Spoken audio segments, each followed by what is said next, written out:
Ah, nous sommes de retour. Ah, monsieur Frodon.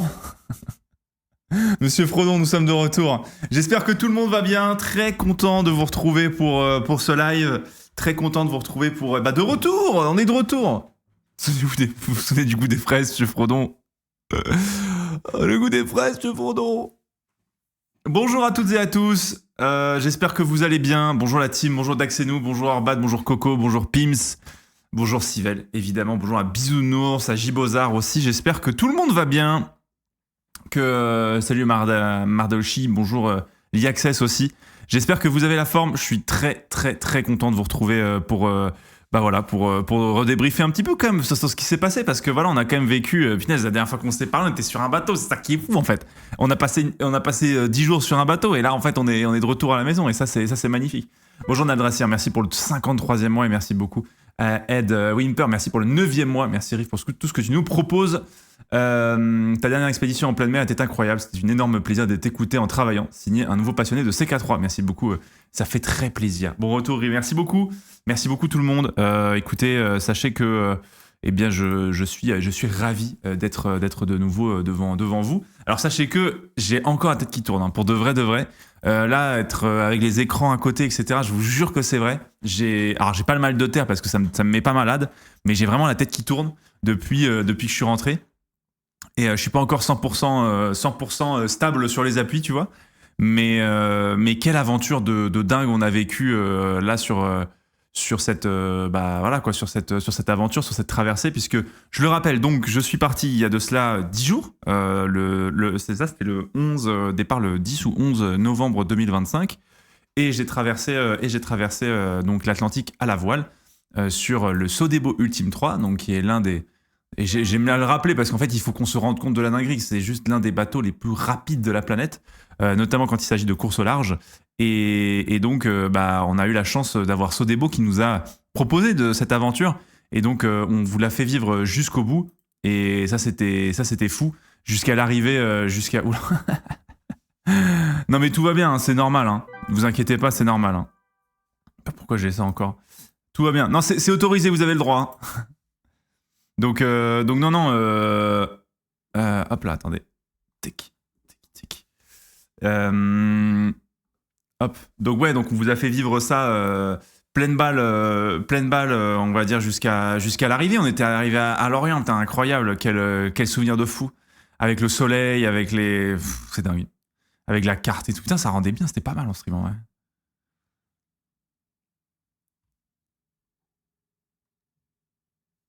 C'était dingo. Quel homme... Ah là là. Merci pour cette aventure et le moment passé avec moi et d'autres personnes à Lorient. Ah, t'étais à Lorient, Stamvorst, merci. Mais oui, il y avait quelques viewers qui étaient là aussi à l'arrivée, ça faisait plaisir. J'avais ma famille qui m'attendait, etc. C'était une aventure vraiment folle. Et donc, non, on a passé une... Enfin, de toute façon, vous avez vécu... ça va être difficile de mettre des mots dessus parce que c'est un peu frustrant dans le sens où... c'était tellement personnel et en même temps je vous le partageais et puis non, franchement je pense que ça m'a vraiment marqué et je pense que ça me marquera pour toute ma vie cette expérience, parce que première fois que tu traverses l'Atlantique à la voile, tu découvres plein de choses, t'as peur de plein de trucs, tu surpasses ça et tu vas jusqu'au bout du projet et tout. C'était dingue, quoi. C'était vraiment dingue. Et je vous dis, franchement, ça m'a vraiment donné envie de faire de la voile encore plus, d'apprendre à vraiment naviguer par moi-même, de devenir un vrai loup de mer, quoi, finalement. Tu vois ce que je veux te dire.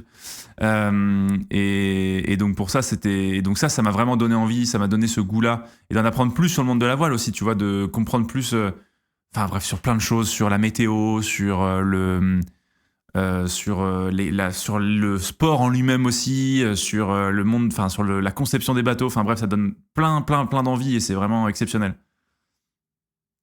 Ça a beaucoup ému, j'ai pas vu le live d'arrivée, mais les réels... Ah oui, ouais, là, j'avoue, j'étais un peu cueilli. Ouais. Merci beaucoup, Réman, merci pour le prime. Donc, c'était dingue. Stage au Glénan incoming. En vrai, ce serait bien. Hein. Très drôle, tu as mis du temps à quel le stream quand tu es arrivé, que des gens sont venus sur le stream te pensant encore là. Moi, le premier, je suis resté donné en disant que la co était terrible. Non, putain, oui, j'ai oublié de couper le live. En gros, il fallait que je coupe le live parce qu'on utilisait un serveur qui en fait nous permettait de garder le live actif si jamais j'avais des coupures depuis le téléphone. Et en fait, en rangeant dans l'émotion, dans le truc, machin, j'ai oublié de couper le truc. Donc oui, le live a duré 3 heures, alors qu'en réalité, il a duré plutôt 1 heure. Mais non, c'était. Oui, oui. Oui, ma bad là-dessus. Ma bad là-dessus. Putain, trop stylé avec Vassili qui cadrait après aussi. Putain, c'était trop bien. C'est bon, tu t'es arrivé à Nantes, tu aurais eu un sacré accueil nantais. Oui, mais à Lorient, c'était très bien aussi. Lorient, c'est ma région, c'est mon coin, putain de merde, quoi. C'est ça qui est beau, quoi. Bien joué pour le bateau et tout, là. Merci beaucoup, merci beaucoup, Jacques. Bon, pour la traversée, c'était trop cool à suivre, mais tu aurais pu prendre l'avion. Je sais pas si tu connais cette invention. Je connais pas, je sais pas ce que vous dites, en fait. Je comprends pas votre mot, là, l'avion. J'ai pas capté. Mais non, et en vrai, en fait, et puis en fait, ce qui a été super, c'était aussi la rencontre de gens à bord aussi, tu vois. Enfin, franchement, tout l'équipage était vraiment adorable, et vous l'avez pu le sentir parce qu'on a eu la chance de pouvoir vous présenter Léo. Évidemment, il y avait François, Freddy qui étaient les 3 gros skippers. Il y avait Gwen, évidemment. Il y avait la tante de Gwen qui était pas avec nous, mais qui c'était tout comme. Il y avait David aussi. Et vraiment, il y a eu des vraies belles rencontres, des vrais trucs où tu te dis putain, bah, faut qu'on se revoie après, quoi. Faut qu'on aille faire des bouffes, etc. Faut que tu vois, normalement, Léo, il doit peut-être passer à Paris, un de ces 4. Bah, du coup, il vient à la maison. Je vais lui faire visiter des trucs sur Paname. Tu vois, il y a plein de trucs où tu te dis putain, mais t'as envie de continuer à suivre tout ça, quoi.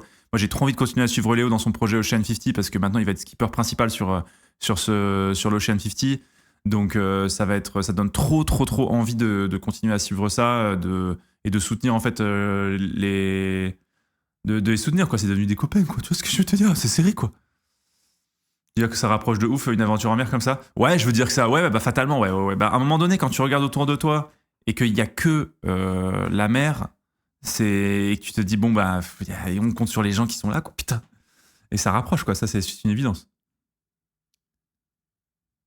La promiscuité dans le bateau, ça rapproche et on veut pas tout savoir. Non mais bien sûr, je pense qu'il faut pas tout dire. Je pense qu'il faut laisser une part de mystère. Ce genre de mystère. Mais non, et puis ça m'a fait. En fait, et ce qui est drôle dans un bateau, c'est que tout est compliqué dans un bateau et tout prend une autre valeur. C'est-à-dire que comme tu bouges tout le temps, comme tu es toujours accroché de partout, comme il fait froid, comme machin, en fait, tout prend une autre saveur, tu vois. C'est-à-dire que quand tu te fais à manger, c'est difficile. Quand tu vas aux toilettes, c'est difficile. Quand tu veux te détendre, c'est difficile. Quand tu veux dormir, c'est court, c'est compliqué.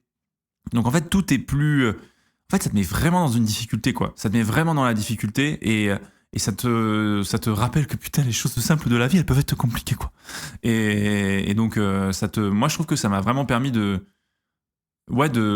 mettre une autre valeur sur plein de petites choses et tout comme ça pendant une semaine et de le savourer, quoi. Franchement, ça m'a fait un bien fou. Il y a des moments de craquage. Non, il n'y a pas eu de moment où j'ai vraiment été en mode putain, c'est dur. Non, parce qu'en fait, on n'a pas eu de moment trop difficile non plus. La vérité, c'est que tu vois, on n'a pas cassé un truc, on n'a pas eu un moment où quelqu'un est tombé à la mer et où, tu vois, il n'y a pas eu de moment de stress particulier. Il n'y a pas eu de moment de craquage. Alors, il y a eu un, putain, si, il y a eu quand même un petit moment difficile. Je me suis rendu compte que, en fait, quand t'es en mer, t'es quand même souvent livré à tes pensées. Et, tu sais, il y avait un truc qui me chafouinait un peu, tu sais, sur les stats de certains trucs, tu sais, des stats de live, des stats de merde, c'est des trucs, mais de merde. Et j'étais en mode, mais putain, mais là, t'es en train de te focus sur des trucs nuls, alors que t'es en train de vivre une traversée, en fait. Donc, en fait, tu t'en fous. Genre, arrête de. Et en fait, c'est bizarre parce que c'est des pensées que quand je suis à terre, j'évacue très vite et je passe à autre chose. Et en fait, le fait d'être en mer, de n'avoir presque que ça à penser au final à ce moment-là, ça m'a mis un peu, pas dans le mal, tu vois, mais j'étais. Putain, ça m'a un peu. Pendant une soirée, ça me travaillait, quoi, tu vois. Et je me disais, mais t'es bloqué avec toi-même. C'est exactement ça. Et en fait, j'étais en mode, mais punaise, mais c'est trop nul, tu vois. Et je me disais, et je me suis dit, mais tu vas pas te mettre mal pour ça. Genre, t'es en train de vivre une expérience unique. Tu vas pas commencer à te ramener à ça, tu vois. Donc, voilà, je suis allé dormir sur ça. Je me suis réveillé, ça allait mieux le lendemain. Et après, j'y ai plus pensé du voyage. Mais oui, il y a eu des. Alors, c'était vraiment des petits moments très courts et qui représentent vraiment très peu de la partie du voyage. Mais non, il n'y a pas eu de gros craquage en mode je finis en larmes, quoi, tu vois. Oh, encore le bateau, c'est bon, on a compris. Ça va, la fise? Dit le mec qui a bossé pendant des années sur un putain de bateau viking. Ça va? Là, on parle de progrès, là, on parle pas de revenir en arrière. Tu vois ce que je veux dire? J'ai fait Réunion Maurice en bateau, j'ai le mal de mer, la thalassophobie et une météo absolument horrible sur toute la semaine de la navigation. Plus jamais je le ferai. Ah ouais, ça peut être traumatisant. Bah là, j'avoue que tu cumules un peu les trucs, quoi. Donc ouais. Donc non, là, non, non, c'était une expérience vraiment unique et c'est un peu frustrant parce que j'aurais beau vous raconter, vous essayer de vous rentrer dans les détails, ce que j'ai vécu, j'arriverai jamais à retranscrire ce qui intérieurement s'est passé parce que c'est très deep, c'est très profond, c'est difficile de mettre des mots dessus parce que bah, je pense que c'est même pas besoin de mettre des mots dessus, je pense que c'est juste un truc qui a à vivre et franchement, je pense que la mer fait cet effet-là à peu près à tous les gens qui ne sont pas thalassophobes. Mais si tant est que vous aimez, que vous n'avez pas la peur des profondeurs, je pense que traverser, se retrouver au large 1 ou 2 jours, je pense que ça fait du bien à tout le monde. Il y avait quelqu'un qui avait dit quelque chose dans le chat que j'ai trouvé très vrai, c'est que la mer use les corps mais vide l'esprit. Et ça, mais quelqu'un a dit ça dans le chat l'autre jour quand j'étais en mer, et j'ai trouvé que cette phrase était tellement vraie. Vraiment, j'ai rarement vu une phrase aussi vraie dans un chat Twitch. Parce que vous en dites des conneries, mais putain, mais c'était vraiment très vrai.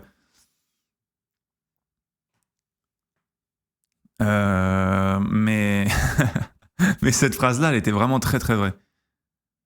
Et donc non, non, j'ai trouvé que ça m'a fait, ça a vraiment vidé l'esprit. Et pour le coup, ben, ça m'a fait du bien et ça m'a prouvé à moi-même que j'étais capable de le faire. Parce que j'étais vraiment pas sûr de le faire, hein. Je vous jure que au moment où en fait j'ai fait la traversée de test entre Lorient et Le Havre, j'arrive au Havre, je vous jure que c'est vrai. J'envoie des messages. Bah, d'ailleurs, je crois que je le dis à Lafise et je le dis à Juliette. Je lui dis, je sais pas si je vais le faire. En vrai, il y a eu un vrai moment de putain, c'était trop dur. C'était trop compliqué. Physiquement, j'ai eu froid, ça tapait de partout, etc. Il y a eu un vrai moment sur quand on a fait une navigation test où j'étais en mode, je sais pas si je vais le faire. Franchement, je vais une semaine là. J'ai eu le truc de putain, non, en vrai, c'est trop dur. Je suis trop fatigué. On a trop enchaîné depuis le début de l'année. Ça va être trop difficile, etc. Tu m'as appelé en pleurant, il me semble. Ouais, je pense que c'était ça, là. Je me souviens, ouais. C'était ça. Et vraiment, où tu te dis, mais je vais. C'était dur, quoi. Et franchement, j'ai hésité.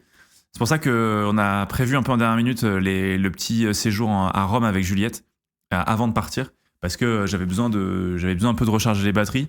Et finalement, ça s'est bien passé. Et je pense que le format une semaine, il est plus. Vu que tu t'acclimates, c'est moins dur que 24 heures. Ou 24 heures, bah, c'est compliqué, le temps que tu te mettes dans le rythme, etc. Surtout sur un bateau que tu connais pas. Alors que là, au bout d'une semaine, bah, j'étais vraiment bien, quoi. Donc, l'appréhension et la logique, c'est pas rien comme expérience. Ouais, ouais, de fou. De fou, de fou. Et donc, ça m'a. Non, non, donc, franchement, et je pense que c'est comme toute expérience, à mon avis, qui te sort de ta zone de confort. Je pense que c'est la première fois que quand tu fais un trail, la première fois que quand tu fais une épreuve sportive, même que tu n'as jamais fait de ta vie, et que tu arrives au bout, je pense que ça te remplit, ça te met une sorte de. Bonjour. Ça te met ça te met tellement bien que ça te galvanise, quoi. Vraiment, ça galvanise de fou. T'en as mis du temps à la ranger cette voile, hein.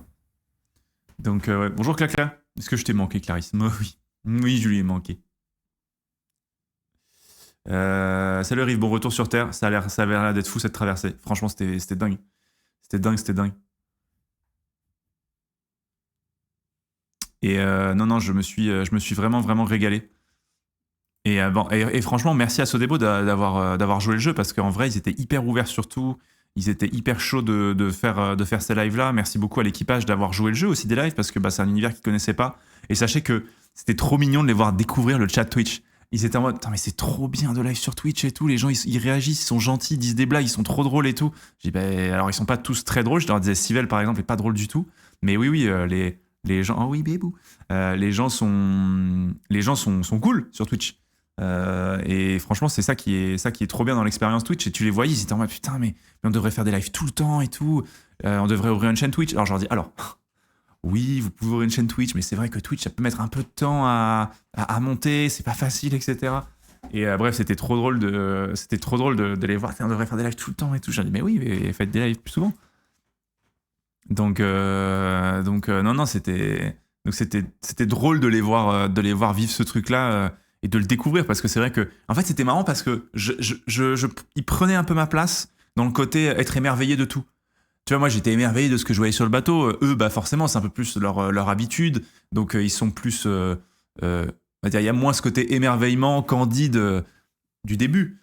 Et il y avait un peu ça de leur côté quand on allait sur Twitch, tu vois. Voir le chat, voir les questions, moi qui leur répondais, eux qui réagissaient, vous qui vous souveniez des vannes de la veille et de l'avant-veille, qui reparliez, qui relanciez sur ça et tout. Et donc il y avait cet échange de rôles qui était trop agréable et je pense qu'ils ont vraiment adoré ils ont adoré l'expérience, quoi. Mais sinon c'est super, mais on veut savoir s'il y avait 5 Bretons sur le bateau ou pas.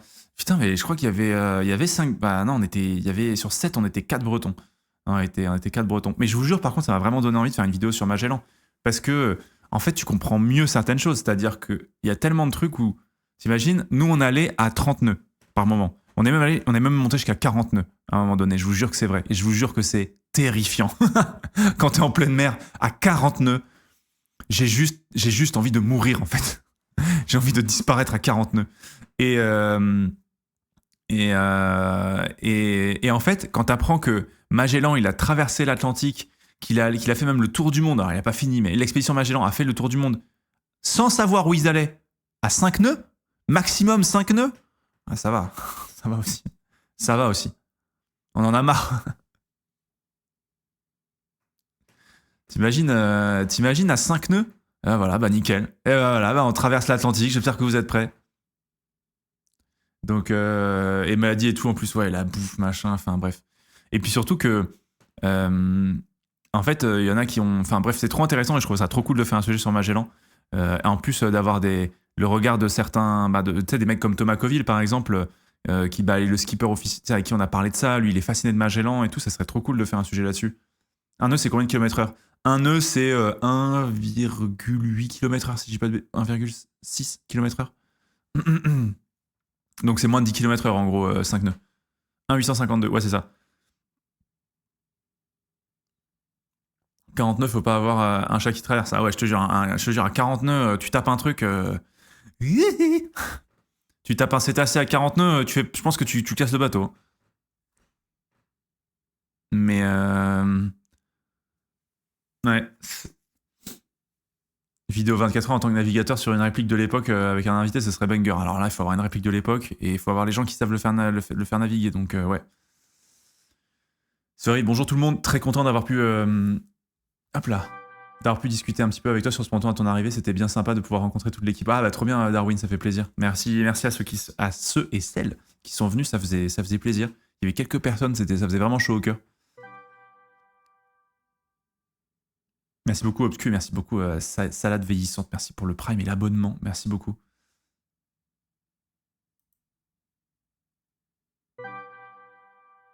À Saint-Malo, tu as plusieurs navires d'époque reconstitués. Ouais, après, faut voir quelle période, etc. Mais oui, t'en as. Mais non, projet vraiment dingue. Et je pense que c'est l'un des. Ouais, je pense que franchement, c'est l'un des plus beaux projets de ma vie, en tout cas l'un des plus beaux moments de ma vie, au-delà de projets professionnels. Personnellement, c'était un moment vraiment unique.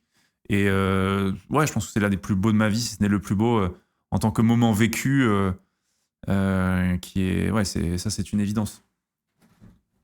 Parce que c'est une traversée de l'Atlantique, du coup, c'est hyper symbolique. Parce que tu le fais en live. Donc, en fait, c'est parce que tu vis plein de trucs, que ce soit devant ou derrière ou pas, avec la caméra allumée ou pas. Donc, c'était génial, quoi. Transat au-dessus du mariage. Putain, mais tu sais que ça fait beaucoup d'émotions pour une année 2025 quand même. Question peut-être conne, mais t'as pas les doigts fripés tout le temps avec l'humidité? Non, non, parce qu'on était bien à l'abri, nous, dans le bateau, donc nous, ça allait. Ça allait. Oh là là, et la première douche après les amis. Oh là là. Parce qu'ils nous avaient dit qu'il y avait de l'eau froide à la base, et en fait, il y avait de l'eau chaude quand on était. Parce qu'en fait, faut se dire que le hangar Sodebo, il est juste à côté de là où on est arrivé. Oh, la douche chaude après, là, quand je. Oh là là, mais quel bonheur. Oh, la douche chaude quand je suis arrivé là, mais vraiment le kiff.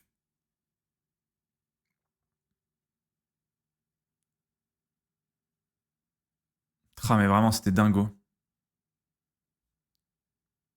J'aurais du mal 10 jours sans douche. Mais on s'est lavé quand même. Hein. En fait, ce qu'on faisait, pour se doucher les premiers jours, comme l'eau était assez chaude, elle faisait 27-28 degrés, en fait, on s'accrochait au filet qui était là. Et en gros, le foil que vous voyez en dessous, ben, en fait, vu que quand il touche l'eau, et ben en fait, il fait des giclées, quoi. Et ben en fait, on prenait notre douche là-dessus.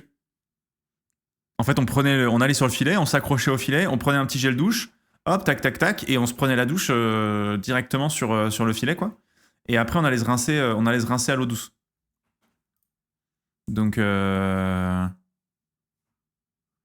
poil, bah non, on prenait un caleçon. Enfin, vous êtes, c'est un caleçon, quoi.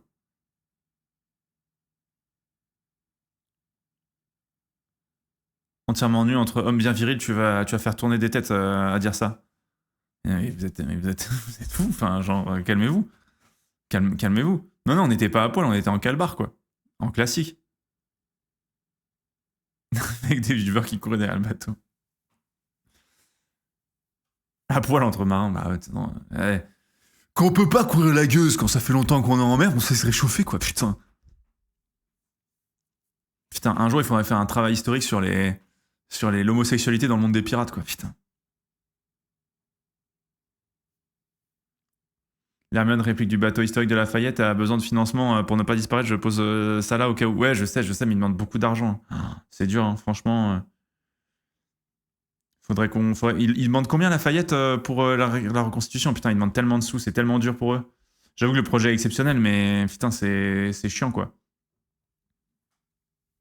J'en profite pour te dire que la vidéo avec Antoine Daniel à Rome était trop bien. Vous étiez tous les trois passionnés et passionnants. Bah, merci beaucoup, ça fait plaisir.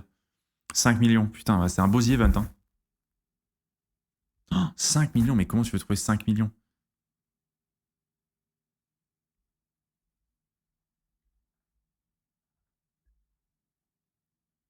Quelles sont les prochaines échéances de l'ultime Sodebo? Ils vont communiquer dessus bientôt. Moi, je suis au courant, on m'a dit, mais je peux pas vous dire. C'est eux qui vont communiquer dessus bientôt, mais ça va arriver vite. Ça va arriver vite. Mais de toute façon, on suivra ça avec attention.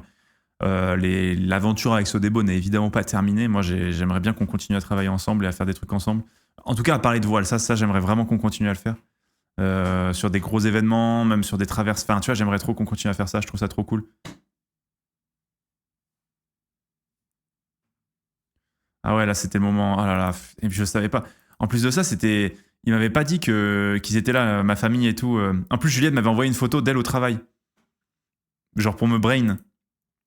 Elle m'avait envoyé une photo d'elle en mode ah bon bah voilà, je pense à toi, je suis au boulot. Et elle m'avait envoyé une photo d'elle, genre au travail. Et j'étais en mode ah ok. Et là, je la vois, j'étais en mode mais. Ouais, c'est ça, ouais. Donc, du coup, je savais pas du tout, quoi. Vraiment, vraiment trop forte. Et vraiment, mais j'étais vraiment cueilli, hein, je vous le dis, je m'attendais pas du tout. En fait, en gros, il y a eu un mélange de plein de choses, c'est-à-dire que tant que t'es sur le bateau, il y avait un truc où je me rendais pas tout à fait compte du fait de faire la traversée. Tu te. Heureusement que t'avais pas fait venir ta maîtresse en même temps. Putain, j'ai une anecdote par rapport à ça d'ailleurs. Pas de moi, hein, pas de moi. Mais en fait. Mais c'est vrai que en fait, tu te rends pas compte que ce que tu fais parce que tu es sur le bateau, parce que la mer, voilà, elle défile et tu sais que tu avances, tu vois ça sur la carte, mais voilà. Et en fait, le fait de poser le pied sur le ponton, je vous jure qu'il y avait une sensation, mais tellement. À ce moment-là, tu réalises, tu te dis putain, la dernière fois que j'ai posé le pied sur terre, c'était de l'autre côté de l'océan. Et là, j'arrive chez moi, à la maison, avec mes proches, devant, enfin, tu vois, en plus dans ma région et tout. C'était fou, quoi. C'était dingue. Et j'avais un truc d'accomplissement qui vraiment une sensation assez ouf. Puis après, t'as Thomas Coville qui vient te voir et tout, et qui te dit putain, c'est ouf ce que t'as fait, machin, c'est trop bien. Enfin, t'as été super et tout du long. Je te dis, mais attends, mais Thomas, mais putain. Non, c'était trop beau. C'était vraiment trop beau. Mais franchement, j'avais pas envie de craquer en live, je vous le dis. Hein. J'avais vraiment pas envie de craquer en live. Parce que, putain, parce qu'on est des mecs en fait, on pleure pas. On pleure pas, putain, quand on est des hommes. On n'est pas des fragiles, quoi. Non, non, mais tu vois, on pleure pas, putain, on est des mecs. Non, non, mais voilà, c'est hyper intime, quoi, tu vois, donc c'est pour ça que c'était un moment vraiment, putain, franchement, c'était dingue. On pleure tout seul, enfin, le soir, après le travail. C'était génial. Ah, pleure pas les hommes avec un Z. Il y avait beaucoup de personnes de ta commu aussi. Il y avait trois personnes, je crois, 3-4 personnes Ouais, qui était venu, ça faisait plaisir. Franchement, c'était mignon. J'avais prévenu en dernière minute et tout. C'était pas du tout prévu. J'avais dit toute la semaine, on n'a rien prévu, ne venez pas. Et au dernier moment, on dit si, ils peuvent venir. Bon, bah, ok. Donc, non, et là c'était trop drôle parce qu'à ce moment-là, dans le chat, j'ai vu qu'il y avait la fise qui était là et qui disait Vassili, mets-lui la caméra dans la gueule, on veut le voir chialer là. Putain, j'ai revu la rediff après, j'étais en mode, mais quel bâtard. La fise qui était en mode, vas-y, mets-lui la caméra, on veut voir les larmes. On veut voir les larmes qui coulent sur ses joues, ses yeux rouges. Ça, qu'est-ce qui m'a fait rire à ce moment-là? Je serais venu à 7h. À 4h amateur, Vassili là. Non, mais il était super. Les larmes pour le rewind, putain. Faut clip farm. Ah ouais, c'est clair. Je te jure. Putain. Yo gacha. Donc, ah non, mais c'était fort. C'était vraiment... C'était vraiment, vraiment dingue. Parce qu'en fait, t'enchaînes quand même dans le milieu qu'on fait. Nous, enfin, en tout cas, comme moi je travaille, c'est vrai qu'on enchaîne beaucoup les projets, on enchaîne beaucoup les vidéos. On saute d'un truc à l'autre sans vraiment le savourer. Et donc, enfin, des fois, ça c'est vrai quand même. Et là, le fait de voir ta famille te dire, ah ouais, là c'est particulier, ce truc-là c'était particulier quoi. T'as les honneurs de la presse locale. Putain, c'est vrai qu'on a eu un petit article dans l'Ouest France. C'est vrai qu'on a eu un petit article dans l'Ouest France qui a dit qu'il y avait eu 15 000 viewers sur le live quand même. Bon, il a un peu maxé, mais en fait, en gros, je lui ai dit qu'en tout, il y avait eu 15 000 spectateurs qui étaient passés sur le live. Et du coup, comment il l'a écrit? Il a écrit, il y avait 15 000 personnes. Je dis, oui, bon, d'accord, elle a vu. Oui, il y a toujours plus. Et oui, 15 000 personnes. Et oui, tout simplement. Oui, tout simplement. Non, mais je lui ai dit, il y a eu 15 000 personnes qui sont passées sur le live, c'est pas en pic simultané. Enfin, tu sais, j'ai essayé, mais c'est dur en même temps sur Twitch d'expliquer, quoi. Donc voilà, quoi. 15 000 selon les manifestants, ouais, c'est ça. Putain, on a coupé le live après. Et après, ça a duré 3 heures comme ça. Oh là là. Oh là là, avec la musique. Ça marche trop bien avec la musique, là. Putain, ça marche trop bien.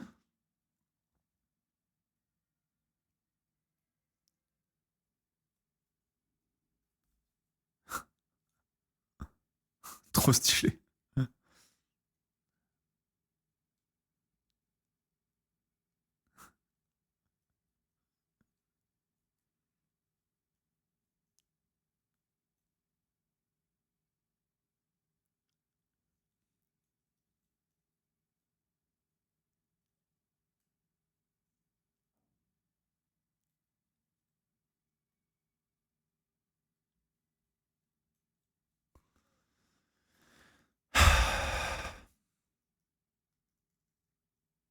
Stylé.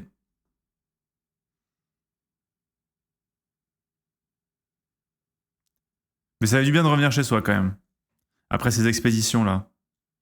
Ça fait du bien de revenir se poser à la maison et de réaliser un peu ce qu'on a fait.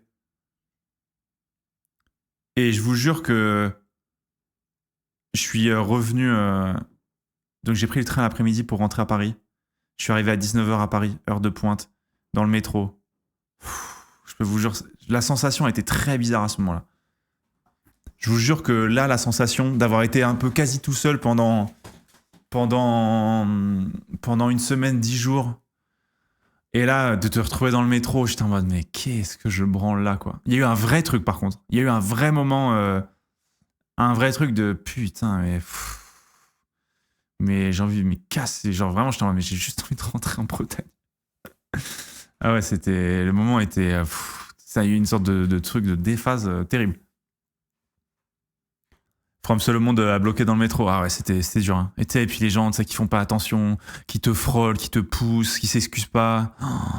C'était dur. Donc, alors que, ouais, la petite maison en Bretagne, un petit minot, la vraie vie, putain, tellement. Tellement, tellement. Mais bon, mais voilà. Et donc, j'ai dit que je mangerais des pâtes carbonara. Et sachez que hier, ce que j'ai fait, je suis allé chez mon fromager, chez mon boucher. J'ai pris mon meilleur pecorino, mon meilleur parmesan, ma meilleure pancetta. J'ai fait mes propres pâtes. Je me suis fait mes propres petites tagliatelles. Et je me suis fait mes petites pâtes carbonara hier en rentrant à la maison. Et voilà. Et je me suis régalé. Non, j'ai pris du guanciale, pardon, pas de la pancetta, de la guanciale. Excusez-moi, pourquoi je dis pancetta? J'ai pris du guanciale, bien sûr, évidemment, il n'y a que ça qui compte. Et je les ai particulièrement bien réussis. Mais vraiment, je les ai, mais vraiment, mais là, c'était. Franchement, je vous le dis, mes carbonara n'ont rien à envier à un restaurant italien. I mark my word, je préfère manger mes propres carbonara que dans un resto maintenant, je vous le dis.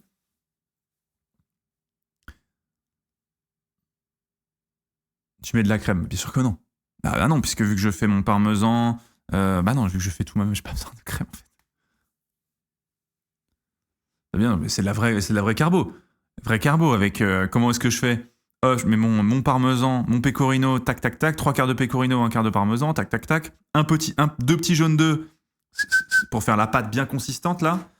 Ensuite, je fais mes pâtes, hop, je les fais cuire 2 minutes. En attendant, je fais venir le guanciale, hop, je récupère le gras du guanciale, boum, je mets les pâtes avec un peu d'eau de cuisson dans la poêle du guanciale avec le gras, hop, je mélange ça.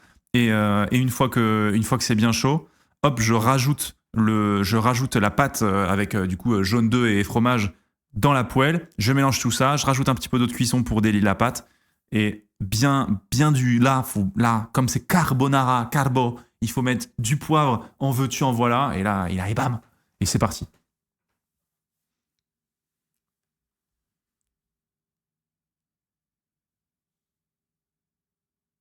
Tu vas essayer le DLC HOI 4 sur la guerre sino-japonaise sorti hier, le rework la moitié du jeu. Bah écoute, je vais le tester, mais pas de suite là. Pas de suite, on a quand même Europa Universalis 5 à jouer.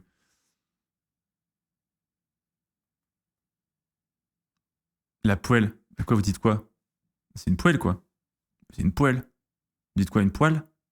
Une poêle? Bah moi je dis vraiment une poêle. Une poêle? Non. C'est une poêle. Je dis non. Mais non. Un poêle, c'est un poêle à bois. Si vous voulez, il y a le poêle à bois, mais c'est la poêle. En fait, le poêle à bois pour mettre du bois, la poêle pour manger. En fait, à un moment donné, ça va arrêter. Les poêles, à la limite, c'est ce qu'on a sur nous. Donc c'est poêle, en fait. Moi, je mange avec une poêle. Voilà. Mais jamais. Mais bien sûr. Mais vous êtes des fous. Mais t'inquiète, c'est la Bretagne. Mais oui, mais en fait, vous êtes juste en train de faire de la glottophobie, en fait. Juste pardon. Mais pardon, en fait, d'exister. Excusez-moi, tous les Parisiens du chat. Excusez-nous s'il y a d'autres manières de parler, d'autres machins, etc. C'est comme les gens du Sud-Ouest avec la chocolatine. Ils ont le droit de dire chocolatine, d'accord? Ok, ils sont... Allez.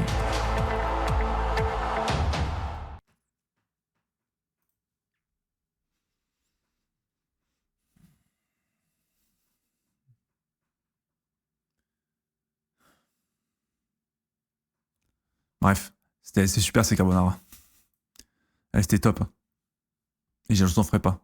Puisque de toute façon, moi, j'ai pas de poêle. Vous avez pas de poêle, donc c'est pas grave.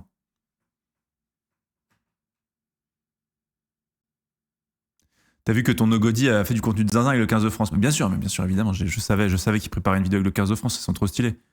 Nogo Dreams. Avec ses vidéos, elles sont trop bien, ces vidéos de Vin le Pro et tout. Elles marchent trop bien. Elles sont vraiment, vraiment chouettes. Et elles marchent super bien en plus, donc c'est cool pour lui. Je suis très content. I'm very happy for him.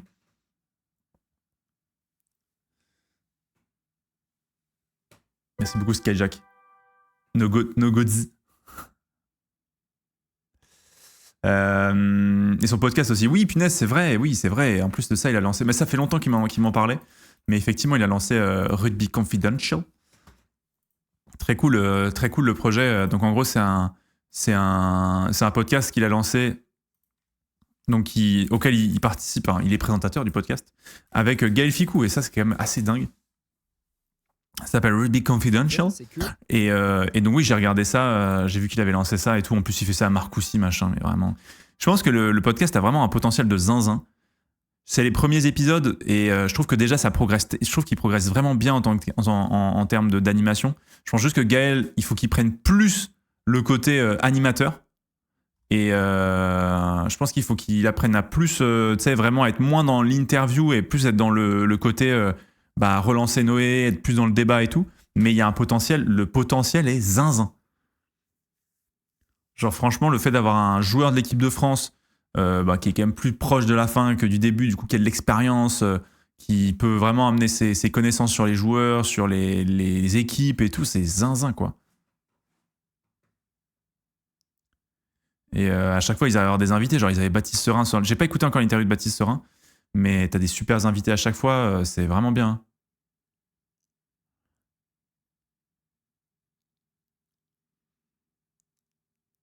Fallait prendre Nance Ducoin sinon pour l'anime. Ouais, mais Nance Ducoin, il est déjà avec Canal, etc. Moi, je trouve ça cool d'avoir un. Mais tu vas voir, moi, je trouve que ça va, au fur et à mesure, ça va se délier. Et je pense que le podcast, je vous le dis, le podcast, il a un potentiel.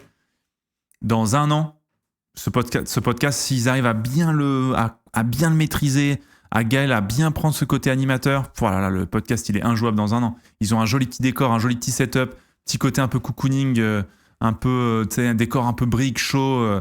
Je vous le dis, exceptionnel. Je pense que ça va être énorme.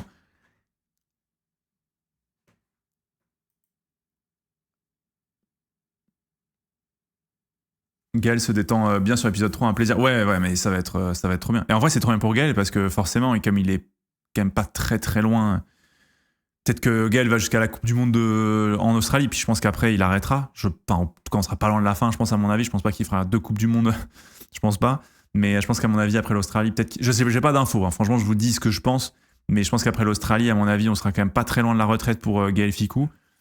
Je pense que, à mon avis, je trouve que c'est une bonne reconversion, quoi. Tu vois, être un peu dans le milieu des médias, etc. C'est un bon truc pour partir sur autre chose après, quoi.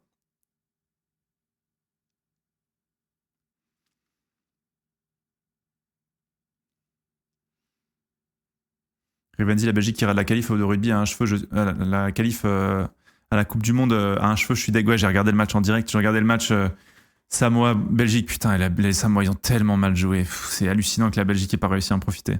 Tellement triste pour eux. Ils font match nul, 13 partout. L'enfer. L'enfer, l'enfer. Mais ouais, du coup, j'ai vu ça. En fait, c'était bien parce que comme on avait Starlink quand même sur l'ordi, on a pu, enfin sur l'ordi, sur le bateau, pardon, on a pu regarder quand même pas mal de choses. On a pu regarder le match de l'équipe de France face aux Fidji. On a pu regarder, moi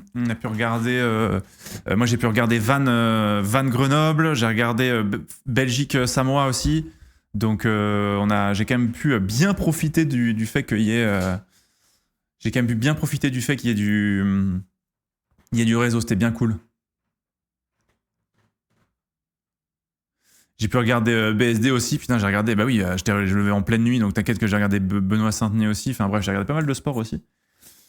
Quand on n'avait rien à faire, parfois il y a des moments où on n'avait rien à faire, donc j'ai regardé un petit peu.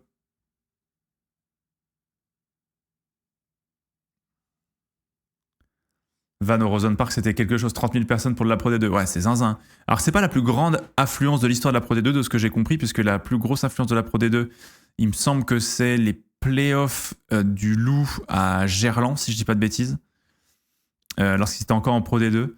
Mais pour une saison régulière, c'était peut-être la plus grosse affluence, peut-être.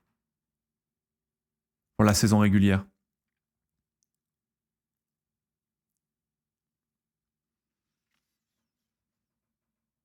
Mais ouais. Mais quel banger. Mais bon, tout ça pour dire que voilà, tout ça pour terminer le débrief de cette aventure. Évidemment, on reparlera, c'est quelque chose qui marque tellement que je voulais vraiment remercier, pour terminer et clôturer ça correctement sur le débrief Sodebo. Je voulais vraiment remercier tout le team Sodebo d'avoir accepté et d'être parti dans ce projet que je trouve vraiment cool et d'y avoir cru. De se dire que putain, c'était une bonne idée de live sur Twitch et que ça pouvait être intéressant. Remercier tout l'équipage aussi qui a joué le jeu, à qui ça a été des super super rencontres, parce que franchement pouvoir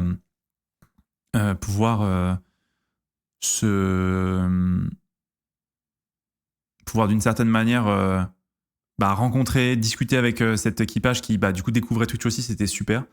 Et puis merci à vous d'avoir suivi, quoi. C'était trop bien, c'était un vrai plaisir et c'était de la régalade.